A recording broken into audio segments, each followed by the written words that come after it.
What is going on, everyone? Welcome back to my channel. In today's video, we're gonna be diving into a topic that's been highly requested, and that is Airbnb business and the short-term rental investment business, okay? We're gonna be talking about the 5 reasons why I think that the short-term rental business may not be for everyone. And this is all gonna be coming from experience. So make sure you stick to the end. You don't wanna miss anything.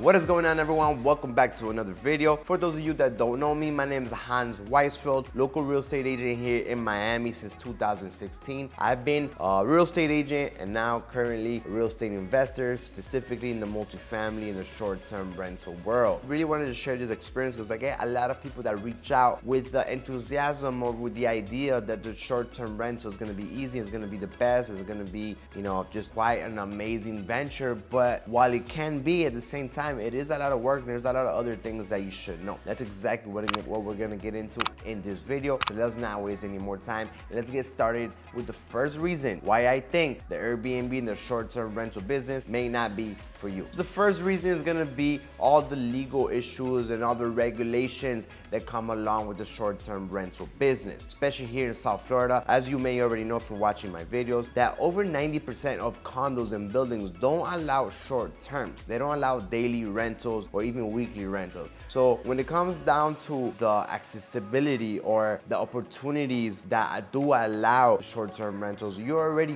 very limited. So the zoning and the compliance you need to keep up with, the regulations are usually changing, constantly changing. So something you need to keep up with that, right? So you need to know the zoning. Does that, if you're gonna buy a multifamily or a single family home, does that specific area or that specific home or little pocket, is it adaptable or legal for the short-term rental, right? So it's very important for you to understand and know these things, or the agent that you're working with understand these things. The second reason is gonna be market volatility. As you already know, during COVID, all the short-term rentals, all the vacation homes, all the Airbnbs pretty much dropped to 0%. Maybe not that low in some areas, but it dropped very, very low. I mean, of course, no one was traveling, right? For a few months, it was banned. This is definitely something that many people are worried about, and this is something that could happen anytime, right? And it doesn't have to be a pandemic. It could be weather issues, it could be change regulations. So if you're looking for a more stable type of property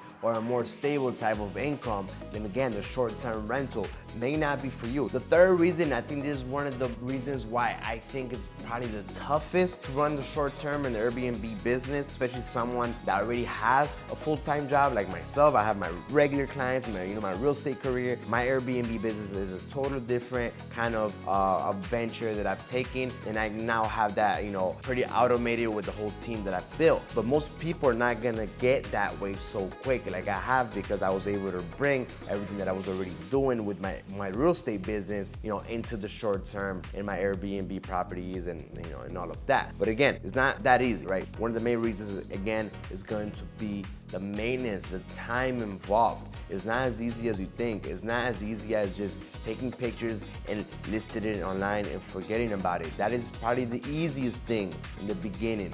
The next thing is just dealing with maintenance, with gas, with complaints, with trying to maintain a 5-star service for every single guest at all times. We all know hotels can't even manage that. So you, as a new, almost like a hotel owner now, right? Because you're now offering, a service, you need to be aware at all times of what's going on. There's so much to it, right? So, and at the same time, if you give that off to a property management or Airbnb management company, which charge anywhere from 20-25%, some areas even more, so then you're losing probably all of your profit or most of your profit. So there's a lot of pros and cons to that. So you really need to understand the numbers and do your due diligence when you are researching the short-term rental properties. So again, if you're simply want to be a hands-off investor, then the Airbnb and the short-term rental business may not be for you.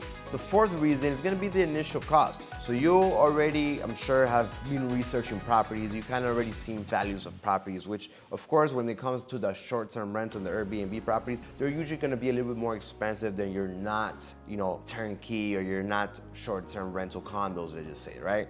For instance, I can throw you some numbers. You could buy a 1-bedroom in Miami in a regular condo for $400,000, and in a Airbnb or short-term allowed condominium, you could buy that same 1-bedroom. It's gonna cost you $550,000, $600,000. So number one, I'm sure you're already seen that the prices are a little bit more for the purchasing, the initial purchase itself. And then everything now is when it comes to the initial setup, right? So now you're talking about possibly doing renovations, which almost certainly you're gonna have to do some type of work to the property, right? So again, that includes money right there, right? And then making it better, and then decorating, furnishing, maybe you gotta buy new furniture or whatever the case may be. So it's a lot of the initial cost. And then we're talking about all the, all the legal things that you have to do, right? All the permits, right? The licenses, all of that comes along. That costs money as well, right? And if you want help, that also costs money to have someone, kind of help you with the whole process. So there's a lot of the initial upfront costs to initiating this venture. And the fifth reason why short-term rental business may not be for you is gonna be because the fluctuation of the income is not always gonna be, a steady income like a long-term rental property, right? Again, if you're thinking of getting a mortgage on this property and you're assuming you're gonna be collecting some type of rent or doing your due diligence and you're expecting some type of return, and then the market slows down, or like right now what's going on, that there's so much inventory, right? So much Airbnb properties on the market that many Airbnb hosts have to lower the prices, or you're getting less bookings.